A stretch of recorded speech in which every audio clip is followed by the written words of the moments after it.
대출을 안 받고 집을 사고 있습니다.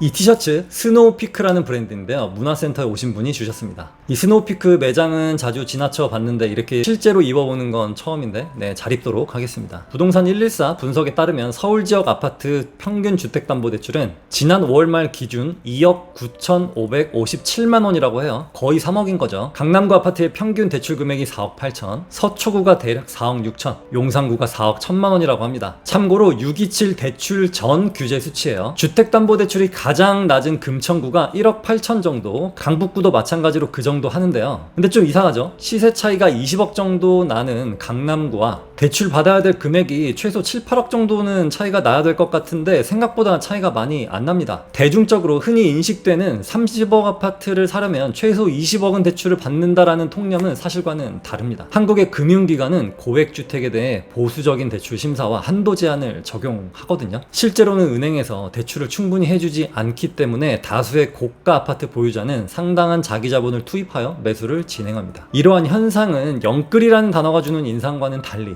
실제 주택시장에서는 자기 자본 비중이 상당히 높은 구조라는 것을 의미합니다. 627 대책으로 인해서 은행이 대출 한도를 6억까지만 허용한다고 할 때 실수요자나 투자자는 꼭 필요하지 않아도 일단 한도까지는 다 받자, 이렇게 해서 6억을 다 대출을 실행하는 경우가 많아졌어요. 실제로는 3억만 대출 받아도 되는데 남은 3억 원을 추가 투자에 활용하려는 어떤 오기가 생겨버린 겁니다. 이로 인해서 주택시장뿐만 아니라 상가, 토지, 빌라, 주식 등 다른 자산 시장에도 유동성이 흘러들어가는 파급 효과가 발생하고 있어요. 따라서 대출은 단순히 주택 매수 자금 도달을 넘어서 자산 시장 전반의 투자 수요 확대를 촉발하는 요인으로 작용하고 있거든요. 전전 정부에서는 15억 원 초과 아파트에 대한 주택담보대출을 금지를 한 적이 있어요. 기억나시죠? 그럼에도 불구하고 고가 아파트 시장은 지속적으로 상승세를 보여왔습니다. 그 이유는 이렇습니다. 첫 번째는 심리적 기준선의 효과입니다. 규제가 특정 가격선을 기준으로 적용해버리면 시장은 그 가격까지는 무조건 도달하려는 경향을 보여요. 예를 들어서 10억 초반 아파트들이 일제히 14억 9천만 원까지 상승한 것은 이 규제의 직접적인 부작용이 되겠죠. 두 번째는 대체 수요의 이동입니다. 대출이 막힌 초고가 아파트 대신 규제가 덜 막힌 10억 초반 아파트에 자금이 집중되면서 가격이 급등했어요. 이는 결국 전체 시장을 끌어올리는 결과를 낳았습니다. 세 번째는 규제의 비효율성입니다. 자산가들의 경우 자기자본 동원력이 충분하기 때문에 대출 금지 자체가 시장 진입을 막는 장벽이 되지 못하거든요. 오히려 정책이 특정 가격대 수요를 몰아주는 왜곡 현상만 발생시킵니다. 최근에 또 나온 얘기가 15억 이상 아파트에게는 취득세를 중과하겠다, 이건데요. 이게 만약에 2주택 이상일 경우에 하는 게 아니라 1주택자한테도 이런 규제가 생긴다면 또 한 번 10억 초반대 아파트는 15억을 향해 달려가고요, 15억 이상 아파트들은 더 오를 수밖에 없어요. 왜냐? 매수자는 동일한 금액의 집을 사더라도 실질 체감 가격을 더 높게 인식하기 때문입니다. 어떤 아파트를 16억에 취득했다고 한번 볼게요. 그러면 이 아파트를 16억에 샀다라고 과거에는 인식해 왔지만 만약에 취득세가 올라가 버리면 나는 이 아파트를 17억, 18억에 매수했다라는 인식이 확산되면서 이 시장 시세 자체가 상향 조정될 수가 있습니다. 이는 거래가 줄어드는 대신에 고가 아파트의 희소성과 상징성을 강화하면서 오히려 가격 상승 압력으로 작용할 수도 있어요. 그렇게 되면 양극화는 더 진행되게 되는 거죠. 서울 아파트 시장에서 대출은 단순한 자금 조달 수단을 넘어서 시장 구조와 가격 형성에 직접적인 영향을 미치는 핵심 변수입니다. 대출 규제는 단기적으로 수요 억제 효과를 줄 수 있지만 특정 가격대에 왜곡된 수요를 유발하게 되거든요. 고가 아파트의 경우조차 대출 비중이 생각보다 크지 않다 보니 이 규제 효과가 제한적이고 오히려 정책이 가격을 상향 조정하는 결과를 낳게 됩니다. 결과적으로 내 집 마련이나 갈아타기는 더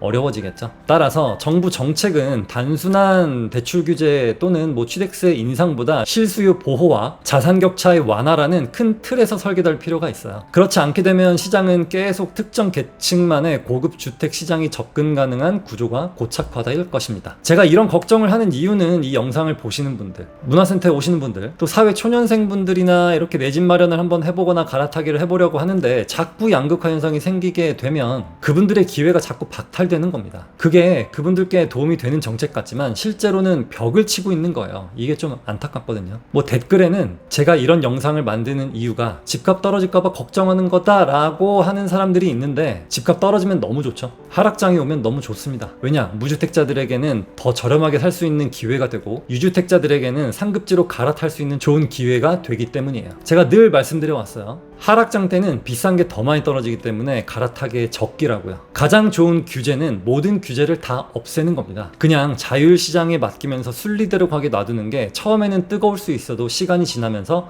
서서히 식게 됩니다. 근데 이거를 자꾸 건드리면은 열기가 계속 유지가 돼요. 그렇기 때문에 또 강조드리자면 이런 규제나 정책 같은 거에 여러분들은 흔들리지 마시고 그 아파트가 가지고 있는 입지 가치 거기에 집중을 한다면 누구나 성공적인 내 집 마련과 갈아타기가 가능합니다. 잘할 수 있고요. 부동산 공부를 원하시는 분들은 나의 돈 많은 고객 친구와 김부장 이야기 읽어보시면 도움이 되겠습니다. 감사합니다.